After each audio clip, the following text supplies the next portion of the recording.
The first rule they painted on the checkpoint wall was the one that made me understand it wasn't over.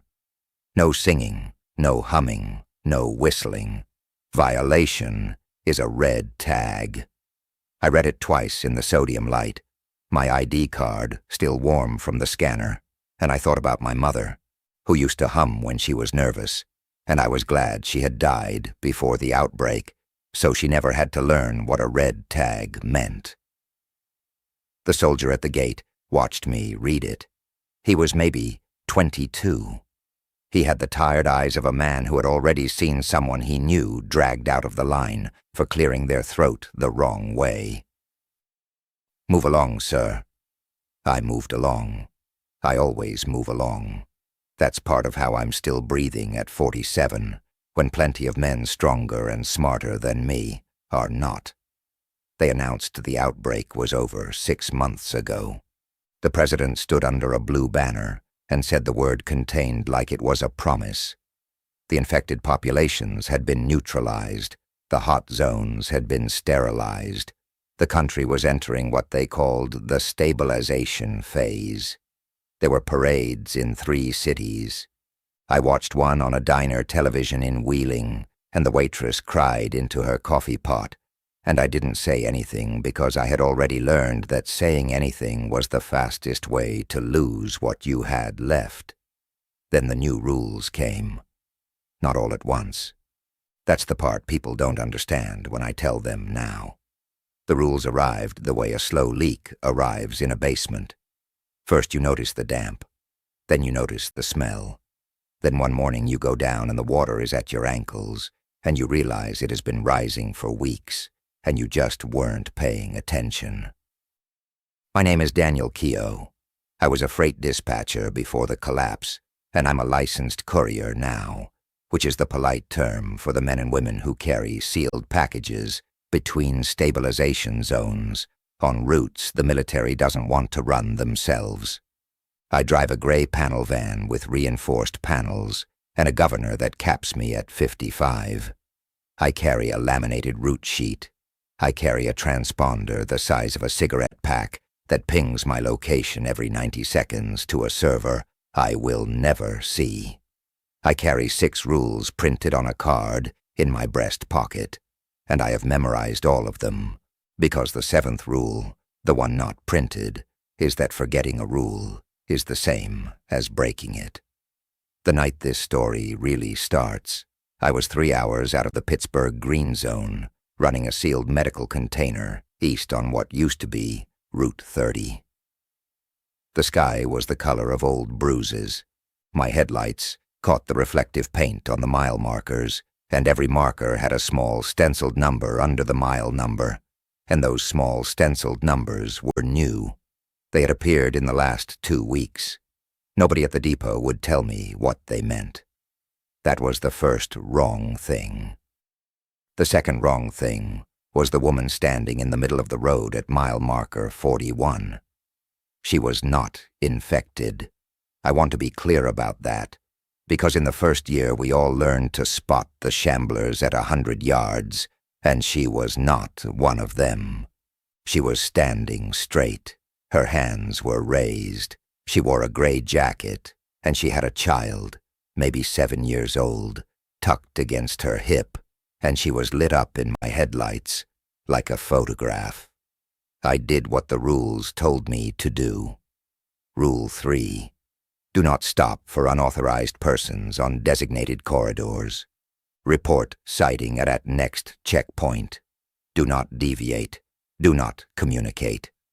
I let off the accelerator because I'm not a monster, but I did not brake, and I swung the wheel to the left to pass her on the shoulder, and as I came even with her I saw her face, and she wasn't scared.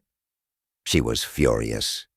She screamed something at my window as I went past, and I couldn't hear her through the glass, but I read her mouth, and what she said was, "They're lying to you." Then she was behind me, and the road was empty, and I was shaking so hard I had to grip the wheel with both hands to keep the van straight. I want to stop here for a second and ask you something, because I've been turning this over for a long time, and I still don't know the answer. If you had been in my seat that night, with a sealed container behind you, and a transponder pinging every 90 seconds, and a card in your pocket that said, "Do not deviate," would you have stopped? Tell me honestly. I'm not asking for the answer you wish you'd give. I'm asking for the one you actually would. I kept driving. At the next checkpoint, 40 miles on, I reported the sighting the way I was supposed to. The corporal who took my statement was a woman with a scar that ran from her jaw to her collarbone. She wrote down the mile marker. She asked for a description. She asked if the woman had said anything. I told her no. I told her the window was up. I told her I couldn't hear. She looked at me for a long moment, and then she wrote something in a separate column on her clipboard that I couldn't see. And she stamped my manifest, and she said, "Safe travels, Mr. Keogh." I slept that night in the bunk room at the depot in Bedford. I didn't sleep well. I kept seeing the woman's mouth moving. "They're lying to you." I kept wondering what she meant, because the rules had already told us a great deal of what we were lying about, and none of it mattered anymore. In the morning I picked up my next run. That was the first time I saw the color-coded tag. The manifest had always been printed on white paper, with a black barcode at the top and a green stamp from the dispatcher. That morning, the manifest had a red stripe down the left margin, half an inch wide, matte red, like dried blood. I asked the dispatch clerk what it meant. He was a man named Ellis, pushing 60, who had been running paperwork since before the outbreak, and who had the look of a person who had stopped asking questions around the time his hair went gray. "New protocol," he said. "Priority load. Don't open. Don't inspect. Don't deviate. You know the drill." I know the drill. I'm asking what the stripe means. He looked at me the way the corporal had looked at me the night before. Long, measuring. "It means exactly what I told you. It means," he said, "don't open, don't inspect, don't deviate, and Daniel, don't ask at the next depot either. Just run it." I ran it. The container was heavier than usual. I felt it in the steering when I pulled out of the yard. The suspension sat a 1/4 inch lower than it should have. I knew my van the way you know an old dog, and my van was carrying something it didn't want to carry. I drove east on the corridor. I kept my speed at the governor cap. I watched the mile markers with their new stenciled numbers, and this time I started counting them, and I realized the numbers were decreasing as I went east. At mile marker 41, where I had passed the woman, the small stenciled number had been 14. At mile marker 20, the small number was 9. At mile marker 10, it was 7. It was a countdown. I didn't know to what, but it was a countdown. The checkpoint at the Maryland line was new. I hadn't been through it in 3 weeks, and when I had been through it last, it had been a simple barrier with 2 soldiers and a scanner. Now it was a concrete reinforced emplacement with floodlights, a blast wall, and a sign I had to read twice. All carriers, subject to voice verification. Silence, protocol in effect. Beyond this point, violations result in immediate detainment. Voice verification. That was the new one. I had heard rumors about it at the depot, whispered over coffee, but I hadn't believed the rumors, because the rumors said they were recording samples of every courier's voice and keeping them on file, and I couldn't understand why anyone would need that. The soldier at the booth slid a small microphone on a flexible stalk through my window. He didn't say anything. He just pointed at the microphone and then at a laminated card taped to the inside of my windshield frame, a card I was required to read aloud at every checkpoint from this point east. The card said, "My name is Daniel Keogh. My carrier number is 4721. I have not deviated from my assigned route. I am in sound mind and sound body. I consent to verification." I read it. My voice came out rough. The soldier watched a screen I couldn't see.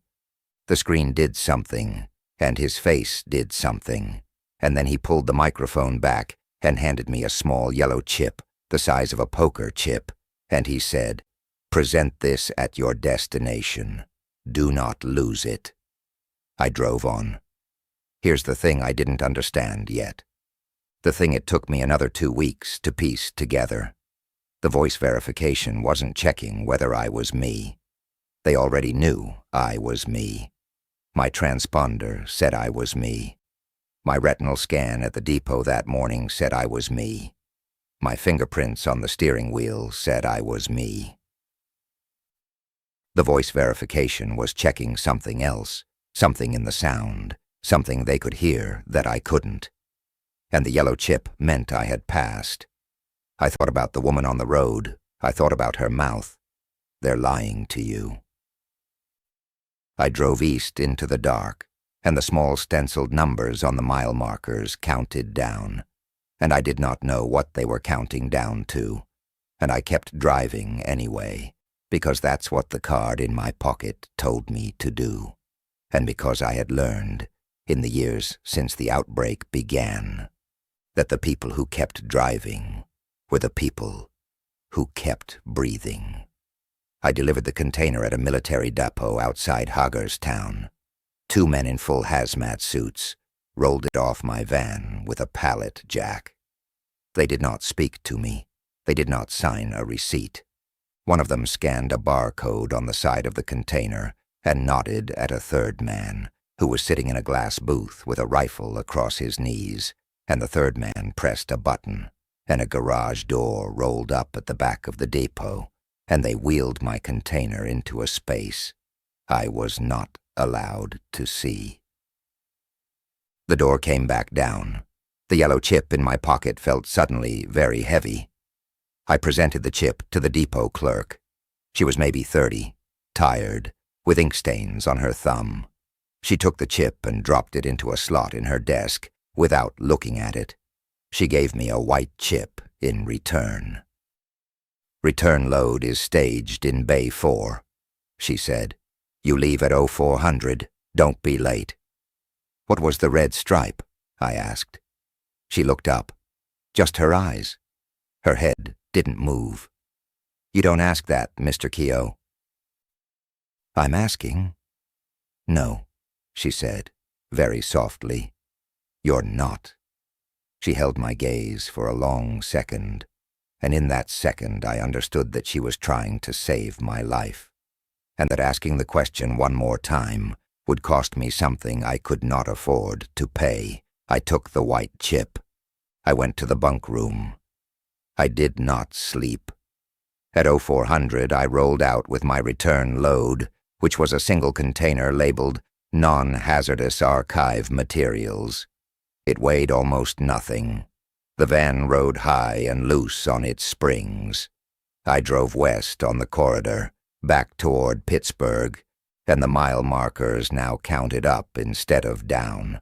And at mile marker 41 I slowed because I couldn't help it, because I wanted to see if she was there. She wasn't. But someone had painted a symbol on the asphalt, a small one, maybe 6 inches across, near the white line, a circle with a line through it, and a number inside the circle. The number was 3. I drove past it. I did not stop. I did not report it at the next checkpoint.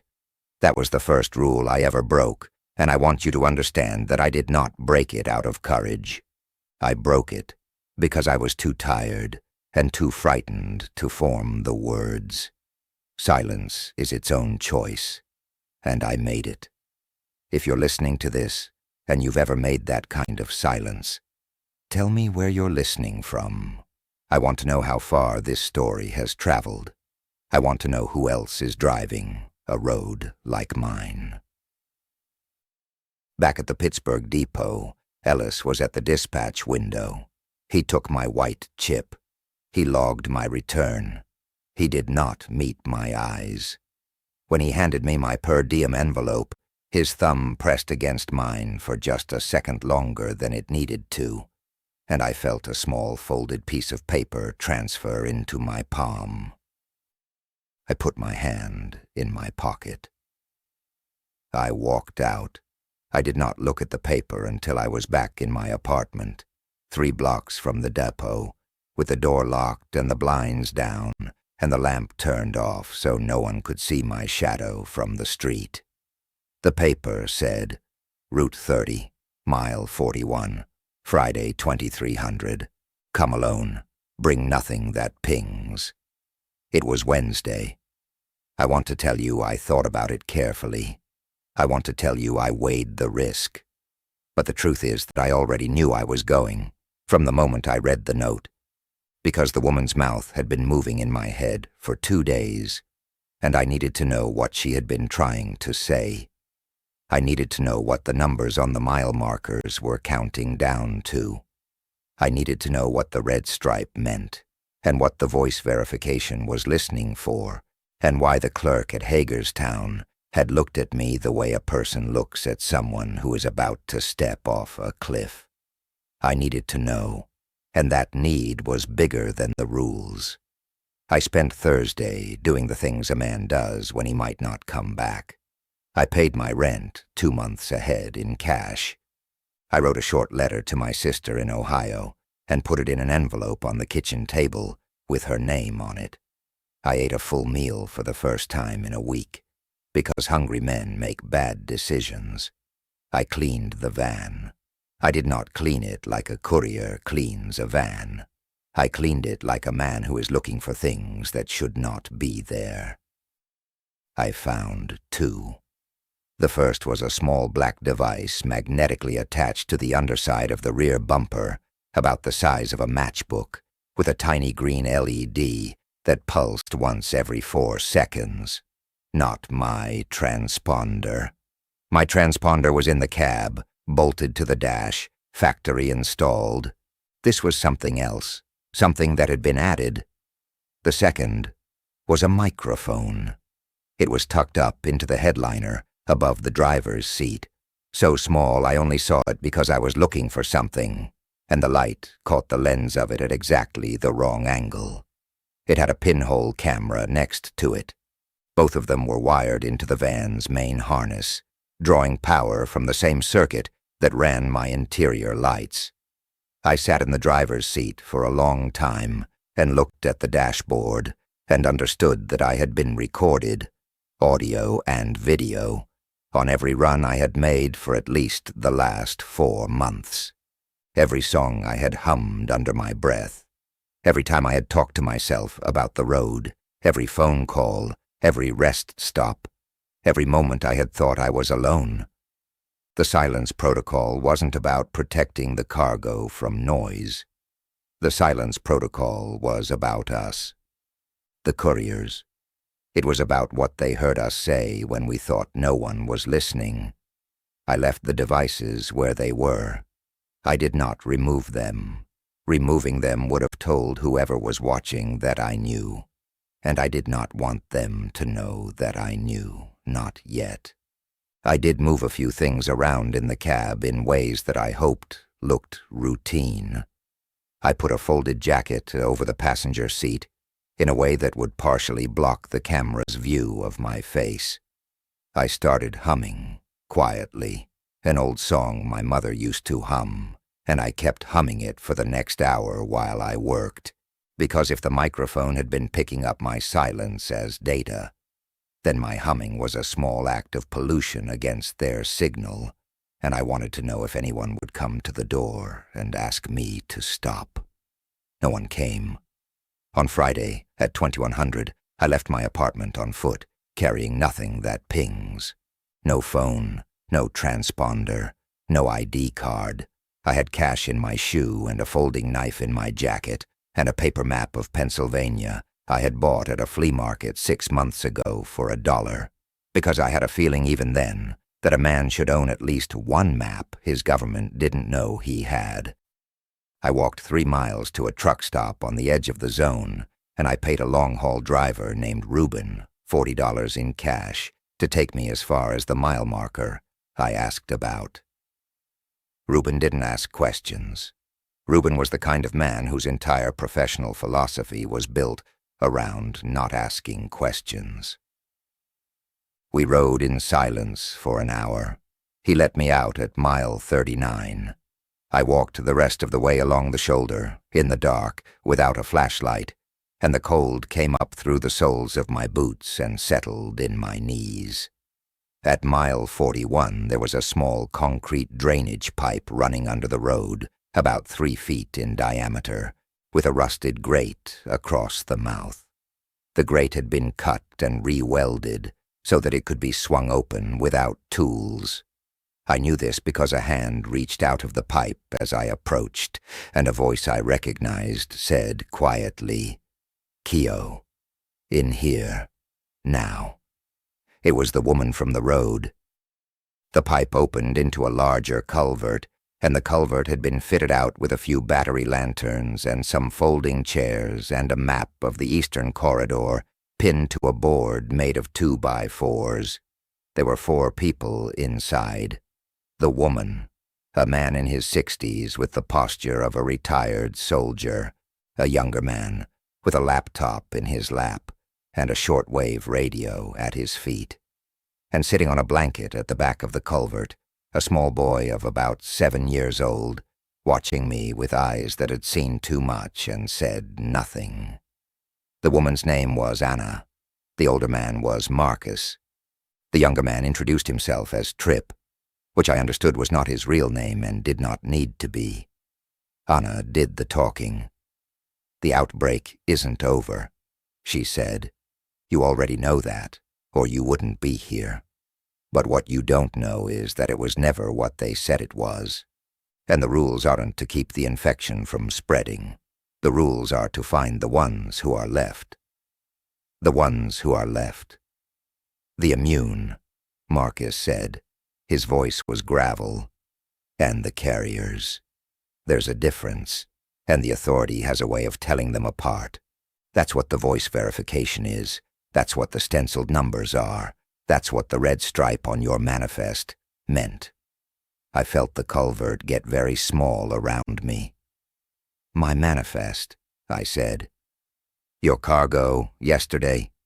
Tripp said, not looking up from his laptop. "Red stripe priority. You ran it from Pittsburgh to Hagerstown. Sealed container, heavier than usual. Yes?" "Yes." 23 people, Tripp said. "Sedated, bound, 3 of them children, classified as asymptomatic carriers, under the new protocol. They were unloaded at the Hagerstown facility and moved to a processing wing you aren't cleared to see. They won't be coming out." I didn't say anything. I couldn't. The air in the culvert was cold, and it tasted like wet concrete, and I could hear very faintly the hum of the highway above us. And I thought about the way my van had ridden low on its springs, and the way the 2 men in hazmat suits had not signed my receipt, and the way the yellow chip had felt heavy in my pocket. "I didn't know," I said. My voice was small. "No," Anna said. "They don't want you to know. They want you to drive. That's the whole design. They recruit men like you because you have the temperament. You follow instructions. You don't ask questions. You deliver." "What do you want from me?" Marcus leaned forward. His face in the lantern light was patient and grim, like a doctor about to tell a family the truth. "We want to know what you're willing to do," he said, "now that you know. I want to pause here, because this is the moment that I've replayed more than any other, and I want you to sit inside it with me for a second. I was a middle-aged dispatcher who had spent 3 years following rules that had kept me alive. I had an apartment, and a per diem envelope, and a van, and a bunk in Bedford, and a yellow chip that said I had passed. I had a life, such as it was, inside the system they had built. And 4 strangers in a culvert under Route 30 were asking me to step out of that life, knowing that stepping out would almost certainly end it. What would you have said? I said, "Tell me what the voice verification is listening for." Tripp turned his laptop toward me. On the screen was a waveform, a small jagged line that pulsed up and down. Above the waveform was a second line, almost identical, but not quite. The 2 lines shadowed each other, overlapping and diverging, and in certain places, the gap between them widened into a visible shape. Subvocal resonance, Tripp said. There's a frequency component in the voice of people who have been exposed to the late-stage strain and survived it. You can't hear it. The person speaking can't hear it, but a calibrated mic picks it up. The authority has been logging voice samples at every checkpoint since March. They're building a map. When they get out and they've got enough of the map, they'll start picking people up. Picking them up for what? Research, Marcus said, or elimination. The documents we've seen don't distinguish. Either outcome is the same from the subject's perspective. And the mile markers, the stenciled numbers. Sweep schedule, Anna said. The numbers tell the authority ground teams how many days until a given stretch of road is due for a full sweep. Every person, every vehicle, every residence. Anyone not cleared gets flagged. Anyone flagged gets moved. Anyone moved doesn't come back. I thought about the number 7 at mile marker 10, the number 3 painted on the asphalt near where Anna had stood. The painted 3, I said. That was yours. Anna nodded. A warning. We paint them when we find out a sweep is imminent. It gives people time to go under, if they know what the number means. Most don't. And me? I said. Why me? Why did you stop me on the road? There are a dozen couriers running that corridor every week. The 4 of them looked at each other. Anna was the one who answered, "Because you were flagged, Daniel." The culvert got even smaller. 2 weeks ago, Tripp said quietly, your voice sample pinged positive at the Bedford checkpoint. Low confidence, below the threshold for immediate action. But it was logged, and any courier who logs positive goes on a list. You've been on the list for 16 days. You were scheduled for what the authority calls a routine re-verification at your next eastbound run. Which would have been, Marcus said, this coming Monday. I put my hand on the wall of the culvert to steady myself. The concrete was cold and rough under my palm. I had been driving a sealed container full of sedated people to a facility where they would not come out, and I had been doing it while I myself was 3 days from being put in one. There's no such thing as a routine re-verification, Anna said.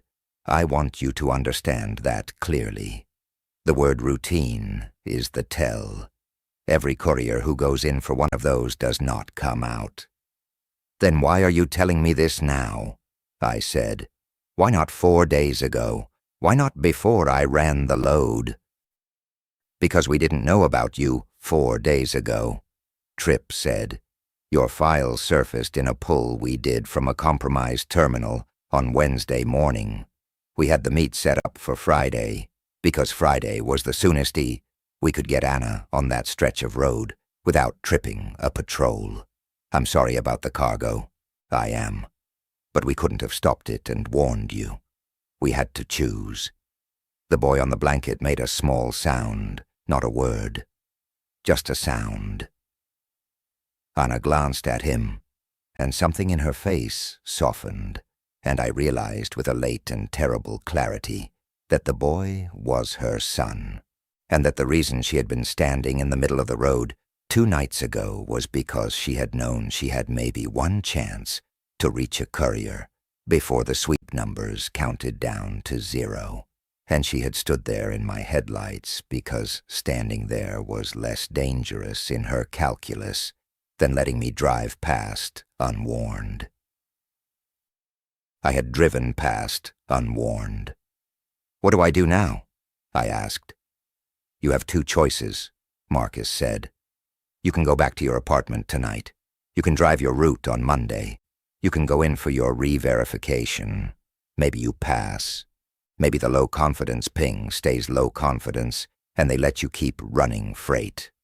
But I should tell you that our data says the pass rate is about 1 in 9. And the other choice? You disappear," Anna said.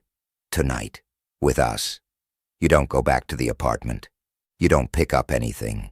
You don't tell anyone.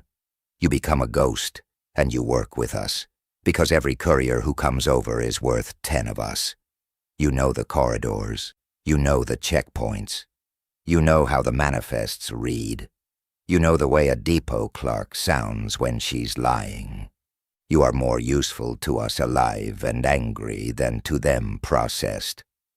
"And the boy?" I asked, because it mattered. "What happens to the boy?" The boy looked at me. Anna looked at the boy. Marcus answered. "The boy is why we do any of this," he said. "The boy is immune, full immunity, not asymptomatic carriage. The authority has been hunting for children like him for 18 months. If we can get him to a safe location, the people we work with can learn from his blood what the authority is hiding. That's the real project. The warnings and the paintings and the pulls from compromised terminals, those are the surface. The boy is the rest of the iceberg." I looked at the boy again. He was still watching me. He had not spoken the whole time I had been in the culvert, and I understood now that he was trained not to.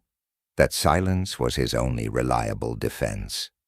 That the voice verification at the checkpoints was the exact thing his mother had spent every day of his life teaching him to survive.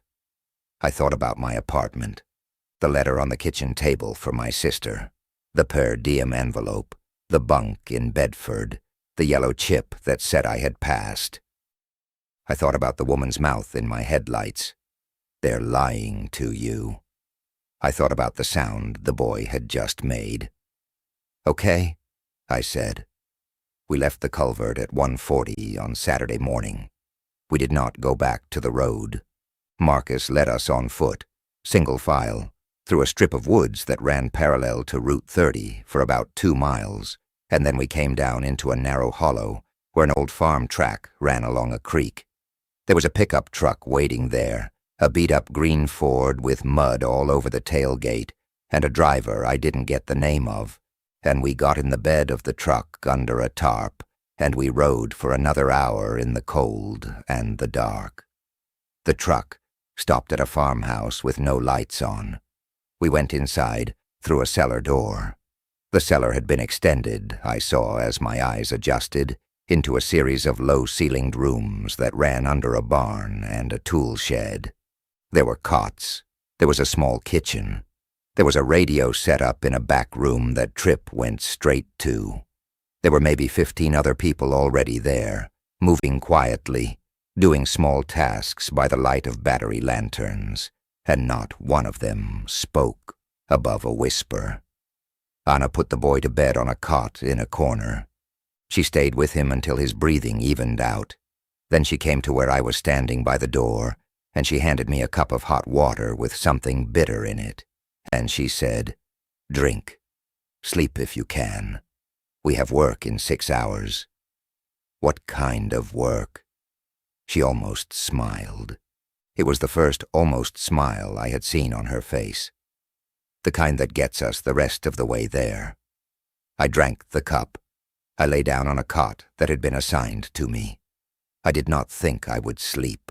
I slept anyway. The hard, sudden sleep of a man whose body has finally been given permission to stop. When I woke up, it was just past dawn. The light in the cellar was gray and thin. Marcus was sitting on the edge of a table across from my cot, cleaning a rifle with the patient thoroughness of a man who had cleaned a lot of rifles, and he looked at me and said, "We have a problem." I sat up. What problem? Your van, he said. It rolled out of Pittsburgh at 0500 this morning. I stared at him. But I'm here, I said. The sentence was stupid. I knew it was stupid while I was saying it, but my brain had not yet caught up with what he was telling me. Yes, Marcus said. You are here. And your van rolled out of Pittsburgh at 0500, carrying a manifest with your carrier number on it, with a driver wearing your ID card, and with the transponder in the cab pinging every 90 seconds exactly the way it always does. Our source at the Pittsburgh depot flagged it an hour ago. They put someone in your seat, Daniel. They put someone in your seat last night, which means they knew you weren't going to show up before you knew you weren't going to show up. That's not possible, I said. It's not only possible, Marcus said. It's the pattern. We've seen it twice before with other couriers. They run a substitute driver on the dead man's route for 2 or 3 cycles. The substitute completes the runs. The paperwork stays clean. Meanwhile, the authority conducts what they call a low-profile recovery on the missing courier, which is their term for what they do when they don't want the public to notice someone is gone. The substitute driver is, in both previous cases we've documented, wearing the missing courier's face. Wearing my face? Not literally, Marcus said, but close enough. Same build, same age, same general look. Passes at a checkpoint where the guards don't know you personally. The ones who do know you get told you've been reassigned. Nobody asks follow-ups. That's the whole system, Daniel. It runs on nobody asking follow-ups. I thought about Ellis. Ellis at the dispatch window, with his ink-stained thumbs and his refusal to meet my eyes, and the small folded note he had slipped into my palm. Ellis had known.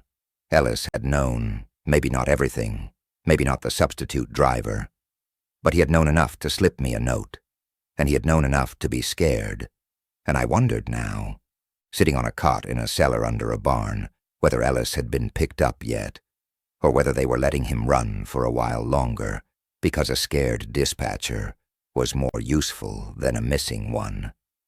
What do we do? I asked. We go faster, Marcus said. The plan was to hold here for a week and move the boy on Friday.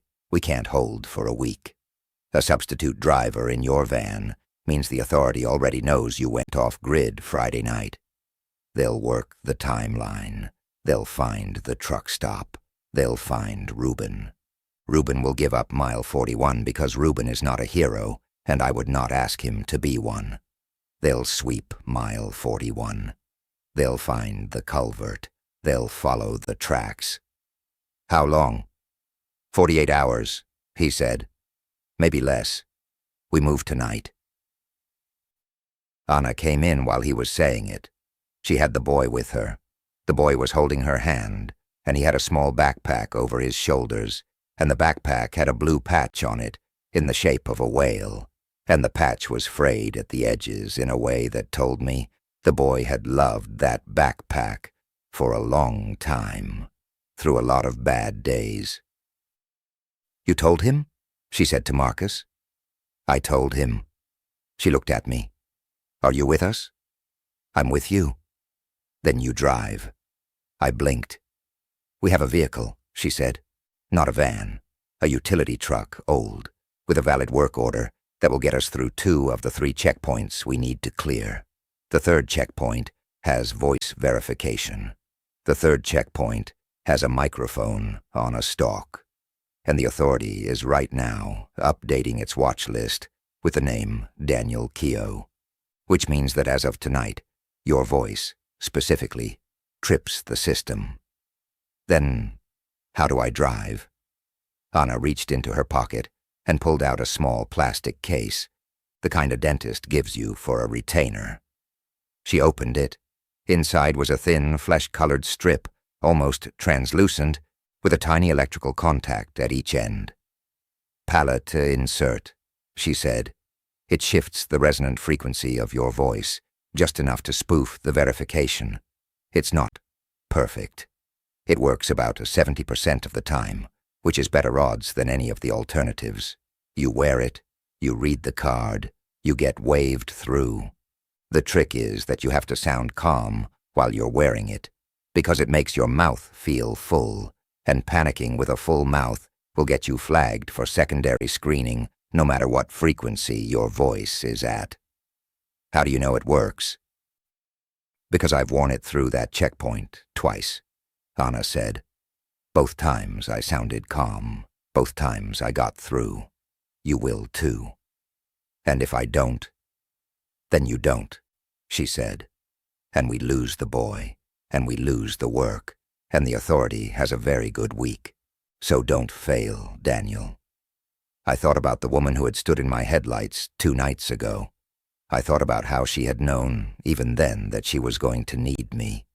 Not because I was special, because I was available, because I was the courier who happened to be driving that road at that hour, and because the boy needed to move, and because the system she was trying to fight did not give her the luxury of choosing heroes. She worked with the materials she had. She had me. I was okay with that. If you've made it this far, I want you to tell me something in the comments, because I've been asking myself this question for 3 years, and I still don't know the honest answer. Do you think I made the right choice in that cellar? Was there a version of me who could have walked back to the apartment and kept driving the van and survived the re-verification and lived a quiet life? Or was the moment I read Ellis's note the moment the old life ended, whether I wanted it to or not? We moved at 2200 Saturday night. The utility truck was a dented blue Chevy with a yellow light bar on top and a magnetic sign on the doors that said, Rural Electric Cooperative. The back was full of spools of wire and a legitimate toolbox, and hidden under a false floor in the toolbox, a narrow compartment just big enough to hold a small 7-year-old boy and a single bottle of water. Anna would ride in the cab with me as my supposed co-worker. Marcus would not come. Marcus would stay at the farmhouse with Tripp and coordinate 2 other movements that were happening the same night, because, as he said to me at the door, nothing draws heat away from a small crossing like 2 bigger ones at the same time. Keep him alive, Marcus said.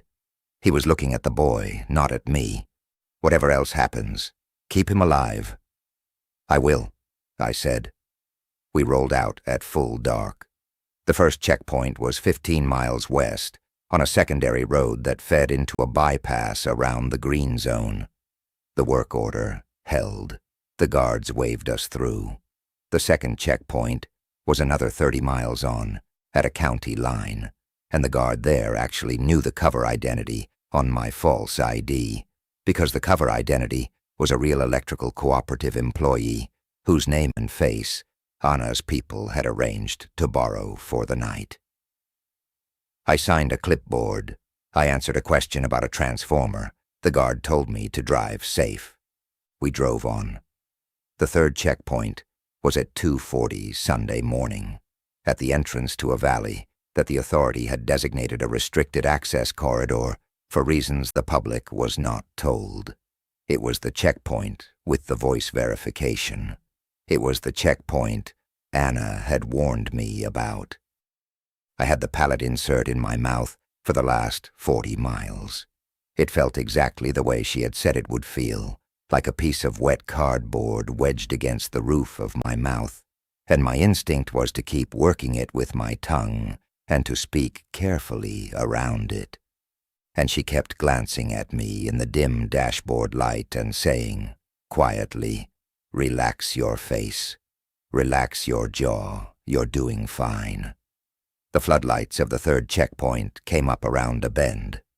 2 emplacements, concrete barriers, 3 soldiers visible, 2 with rifles, 1 in a glass booth with the microphone stalk in one hand and a tablet in the other. No other vehicles, no line. Just us, rolling up at 2:40 in the morning in a blue utility truck with a yellow light bar, carrying a boy in a toolbox. I brought the truck to a stop at the white line. I rolled the window down. The cold came in. The soldier in the booth did not smile. He slid the microphone through the window. "Verification," he said. "Both of you. Driver first." I read the card. My voice came out a little softer than I wanted it to, a little more tentative, but it came out. "My name is Nathan Hollis. My work order number is 8912. I am in sound mind and sound body. I consent to verification." The soldier watched his tablet. The tablet took a long time. I want to tell you that I sat there in a calm, professional silence. But the truth is that my heart was hitting my ribs so hard, I was certain the microphone could hear it, and I was certain the soldier could see the vein in my temple, and I was certain the insert in my mouth was slipping, and I was certain that any second now a red light was going to go off somewhere in the booth, and the other two soldiers were going to raise their rifles, and the boy in the toolbox was going to die in the back of a rural electric truck on a road he had never seen. The tablet beeped. The soldier's face did not move. He slid the microphone over toward Anna. Anna read her card. Her voice was steady. The tablet beeped again. The soldier handed both of us our chips, green ones this time. "Drive safe," he said. "Road's icy up in the valley." "Thank you," Anna said. I rolled the window up. I put the truck in gear. I pulled forward past the concrete barriers, and I did not exhale until we were a full mile past the floodlights.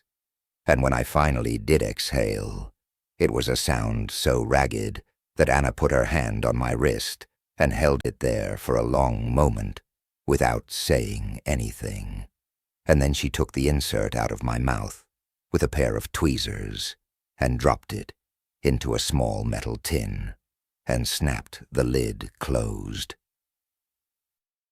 "You did fine," she said. I almost didn't. Almost doesn't count. Keep driving. We drove through the valley. It was beautiful, in the way that dangerous places are often beautiful. Pine trees heavy with the first snow, a river running black beside the road, a moon that kept disappearing and reappearing between the ridges. Anna watched the mirrors. I watched the road. The boy stayed silent in the toolbox because the boy had been trained all his life in the survival value of silence. And I found myself thinking that this exact drive, was the reason his mother had trained him that way, and that every quiet day of his short life had been rehearsal for this one night. 40 miles into the valley, the radio in the dash crackled. It was not a radio I had turned on. It was a radio I did not know the truck had. It lit up under the dashboard, a small amber screen I had not noticed, and a voice came out of it, low and clear and unhurried. "Blue Chevy, 2 occupants, license plate redacted," the voice said. "Pull over at the next shoulder. This is a courtesy. The next communication will not be." Anna's face went white. "Drive," she said. I drove. "They shouldn't have this truck," she said. Her voice was tight. "This truck is clean. This truck's plates are clean. There is no reason for them to have this frequency on this truck." "Maybe the work order," I said. The work order was real. The truck was borrowed from a real cooperative through a real contact. This truck has been ours for 11 months. They should not have this frequency. The radio crackled again. "Blue Chevy, final courtesy, shoulder, now." "Drive faster," Anna said. I drove faster. The road was icy, the way the soldier had said it was, and the utility truck was not built for high-speed running on ice. And the back end kept wanting to step out on the curves, and I kept catching it with small corrections and kept my foot light on the gas. In the mirror, maybe a mile back, 2 sets of headlights appeared, and they were closing. "Tell me there's a turnoff," I said. "There's a turnoff," Anna said. 4 miles. Forest Service Road on the right. It crosses a creek, and then climbs a ridge, and comes out in a town called Millgate. If we make Millgate before they close the gap, we can lose the truck and go to ground with people who will take us in. And if we don't make it, we don't make it. I drove. The mile markers went past. The stenciled numbers on them, I saw now, were all zeros in this valley. I didn't know what that meant, and I didn't ask. The 2 sets of headlights behind us kept closing. At 2 miles to the turnoff, they were half a mile back. At 1 mile to the turnoff, they were 300 yards back. At the turnoff, they were close enough that I could see they were military, and I could see a light bar on the lead vehicle just starting to flash. And I took the turns so hard that the back end of the Chevy came all the way around, and we went into the Forest Service Road nose first, but sideways, and I cranked the wheel the other way, and the tires caught gravel, and we shot forward into the trees. The military vehicles took the turns slower. That was our only advantage. They had better traction and more power, and probably better tires. But they had orders and protocols, and orders and protocols make you take turns at a speed where you don't flip the vehicle. I had a 7-year-old boy in a toolbox, and a woman in my passenger seat, and no protocol at all except, "Oh, don't stop." The Forest Service Road climbed. It switched back on itself twice. The creek crossed under the road through a culvert, and the culvert was covered in a sheet of ice. And I took it at 30 miles an hour, and felt the truck bottom out, and heard something expensive break in the suspension, and did not slow down. The headlights behind us kept coming. They did not gain. They did not lose ground either. Then we came over the ridge, and below us in a little bowl of land I could see the lights of Millgate, maybe 2 miles off, and I understood that we were going to make it, or we weren't going to make it in the next 4 minutes. And I understood that Anna was already reaching into her coat for something, and I understood that the something was not a gun, but a small handheld device with an antenna, and she was flipping a switch on it and holding it up toward the rear window. "What is that?" "Jammer," she said. "Kills their short-range comms for about 90 seconds. Doesn't stop them, just makes it so they can't call ahead." "To who?" "To whoever's waiting in Millgate," she said, and she looked at me, and I understood. The lights of Millgate got closer. We came down off the ridge. The road widened. I could see a gas station on the edge of town, and a shuttered diner, and a blinking yellow light at an intersection. And behind all of that, tucked up against a hillside, a small cluster of dark houses with no lights on in any of their windows, but with smoke coming from 2 of their chimneys, which meant the people inside were awake and were not using lights on purpose. "There," Anna said, pointing at the 3rd house in the cluster. "Green door, pull around back, don't stop the engine. We unload fast, and you keep going." I keep going. You draw them off. You drive the truck out the other side of town. You give us the 10 minutes we need to get the boy underground.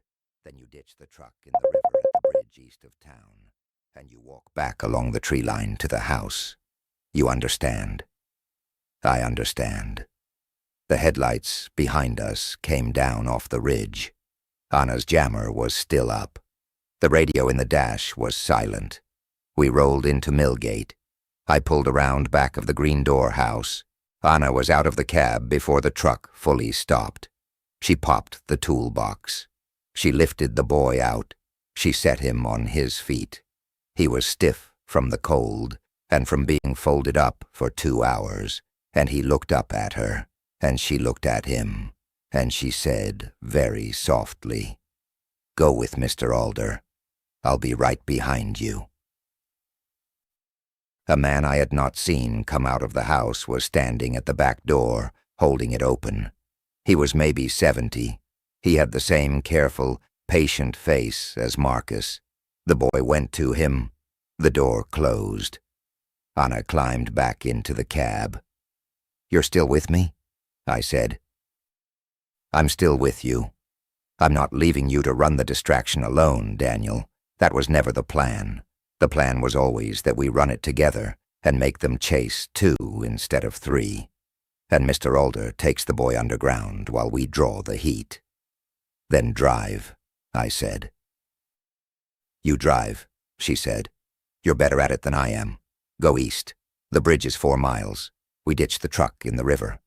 We walk back." I drove east. The headlights came through town behind us. The military vehicles had to slow for the blinking yellow light because a civilian pickup had pulled out in front of them at exactly the right moment. And I understood, without being told, that the civilian pickup was not an accident, that Mr. Alder or someone like him had made a phone call the moment he saw us coming, and that the town of Millgate, or at least a few houses in it, was built on top of a network that had been waiting for a night like this for a long time. We hit the bridge at 80. I slowed just enough to clear the approach. The river was wide and black and moving fast. There was a wide shoulder just past the bridge where the road curved left, and on the right-hand side of the curve there was a break in the guardrail that had been cut and folded back in a way that did not look like an accident. Anna pointed. "There, aim for the break. Jump before the drop." "Jump?" "Jump, Daniel. The truck goes in the water. We go in the snow. It's a 10-foot fall. You'll be fine." I slowed to 40. I aimed the truck at the break in the guardrail. I opened my door. Anna opened hers. I looked at her across the cab. "On 3, she said. "On 3. 1, 2, 3. We jumped. The fall was longer than 10 feet and shorter than it felt. I hit the snow on my shoulder and rolled. I felt something tear in my knee. I did not feel it break. I heard the truck go into the river behind me, a long metallic groan and then a heavy splash, and then the river kept moving the way rivers do, indifferent to the things you put in them. Anna was up before I was. She had landed better. She came over and hauled me up by the arm, and we went into the trees. Behind us, maybe 30 seconds later, the military vehicles came around the curve, and their lights swept the bridge, and the broken guardrail and the river below, and I heard voices shouting, and I heard a radio crackle, and I heard, very faintly, the beginning of a search pattern being organized by men who had been trained to organize them. We walked back to Millgate along the tree line. It took us an hour. My knee got worse with every mile. Anna did not complain, though I could see she had hurt her wrist in the fall, and she held it close to her chest as we walked.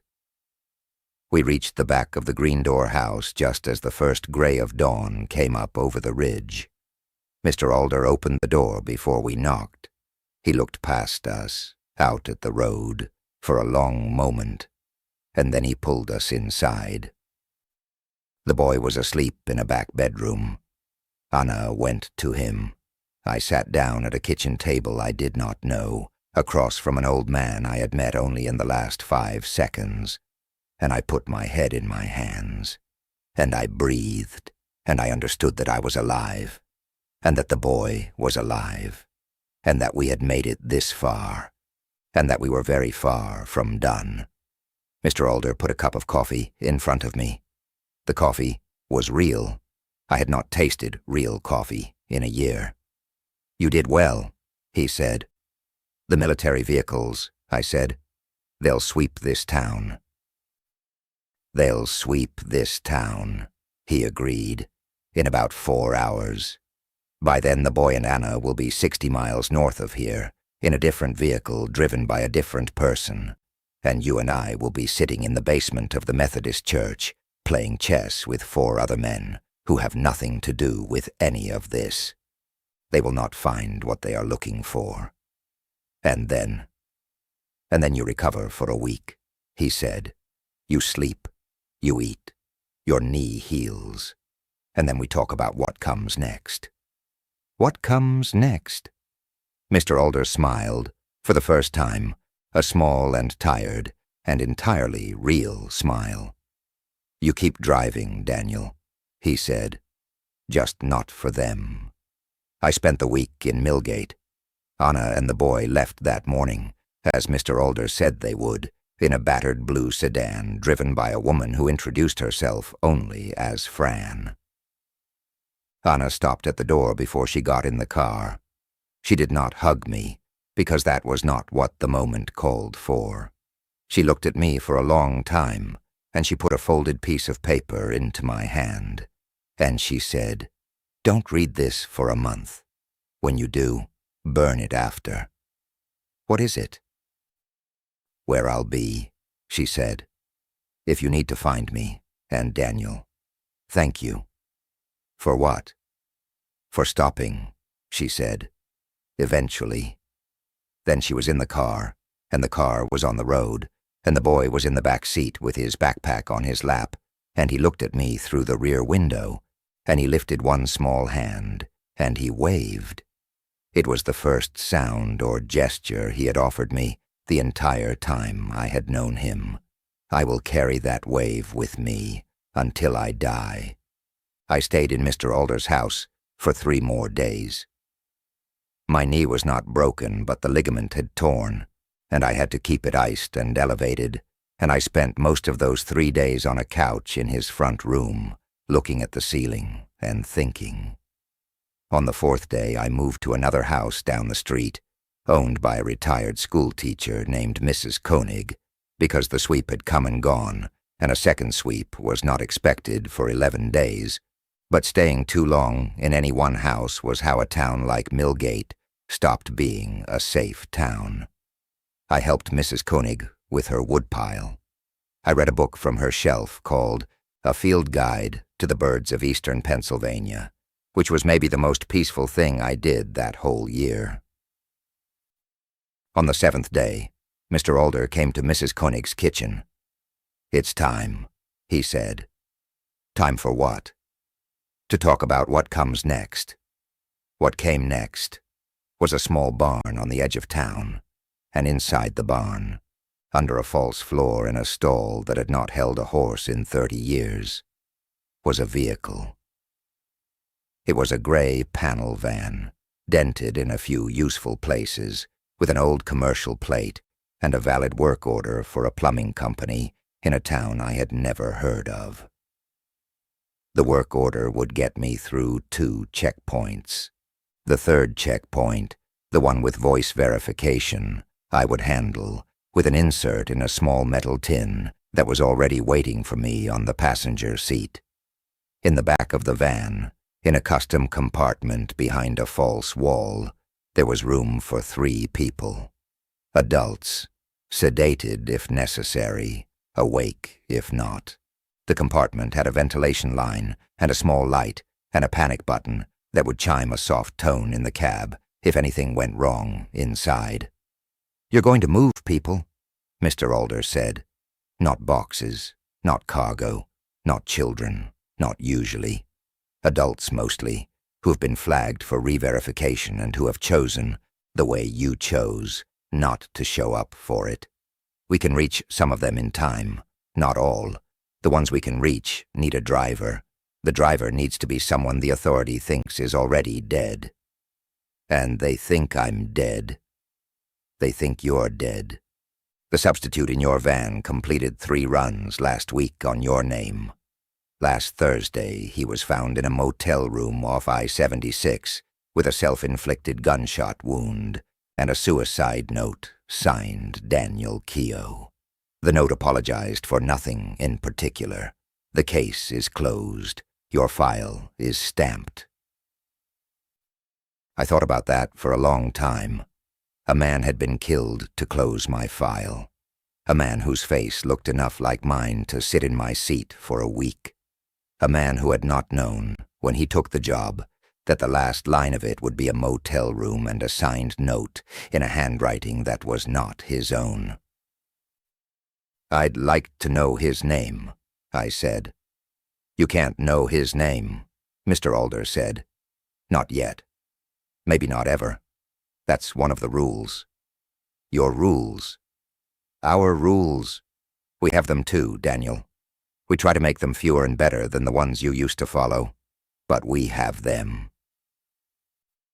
I thought about the card in my pocket, the one with the 6 printed rules of the authority. I had thrown it in a fire at Mrs. Koenig's house on the 4th day. I had watched it curl. I had felt nothing at all. "Okay," I said. "Okay? I'll drive." I have been driving for 3 years now. I am 47 years old. My knee still clicks on cold mornings. I have moved, by my count, 141 people across lines that the authority says should not be crossable. Some of them were scientists. Some of them were parents. Some of them were couriers like me, flagged for re-verification, who had figured out what the flag meant just early enough to run. Some of them had been flagged by mistake and would have passed the re-verification if they had gone. We took them out anyway. We do not let the authority decide who is worth saving.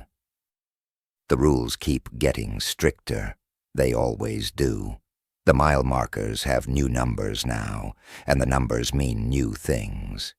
The voice verification has been updated twice. The pallet insert works about half as often as it used to. We have a woman named Priya who is working on a new version, and she says she is close, and I believe her, because Priya is the kind of woman who does not say she is close unless she is close. The president gave another speech last month. He stood under a different banner and said another word that sounded like a promise. The hot zones have been fully sterilized. The stabilization phase is entering its consolidation year. The country is safer than it has been in a decade. There were no parades this time. I think even the authority has noticed that parades don't work anymore. I live in a room above a hardware store in a town I won't name. I eat with a family that is not mine, but that has been good to me. I drive at night mostly. I do not hum anymore, not because the rules forbid it, though they still do, but because the song my mother used to hum has finally faded out of my head, and I don't want to replace it with something else. Sometimes, on the long empty stretches, I think about the woman in my headlights at mile marker 41. I think about her mouth. They're lying to you. I think about the version of me who drove past her without stopping, and about the version of me who stopped 3 days later in a culvert instead. And I try to decide which of those 2 men I actually am. I think the answer is that I was the first man until the moment I chose to be the second one, and that the choice itself is the only part of this story that matters. Not the rules, not the color-coded manifests, not the sweep schedules or the voice verification or the substitute driver dying in a motel room with my name on a piece of paper. Those are the scenery. The choice is the story.